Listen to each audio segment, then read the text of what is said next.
যে হজের গুরুত্ব কতটুকু, এর সওয়াব কতটুকু, না করলে ক্ষতিটা কি, এই বিষয়গুলো স্মরণ করে দেওয়া আবশ্যক, এই বিষয়গুলো জেনে রাখা আবশ্যক।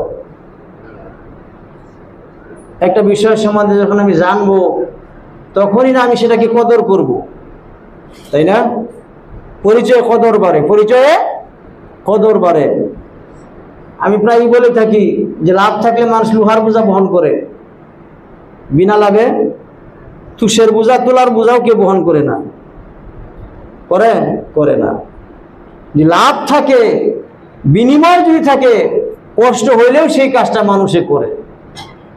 আমরা যখন জানতে পারবো যে হজের মধ্যে কি ফজিলত আছে, কি লাভ আছে, এইটা যখন আমি ভালো করে বুঝতে পারবো এবং তার প্রতি যখন আমার বিশ্বাস থাকবে, ইয়াকিন থাকবে, তখনই আমি হজটা করার প্রতি আমার মনের মধ্যে আগ্রহ জাগবে, সেটা আমি পালন করতে চাইবো।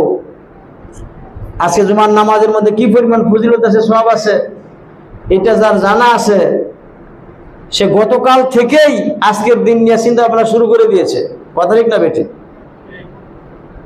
যে ব্যক্তি জুমার দিনের গুরুত্ব ফজিলত বুঝে, সে আজকে সকাল সকাল মসজিদে চলে এসেছে, এর জন্য আলাদা একটা প্রস্তুতি গ্রহণ করেছে।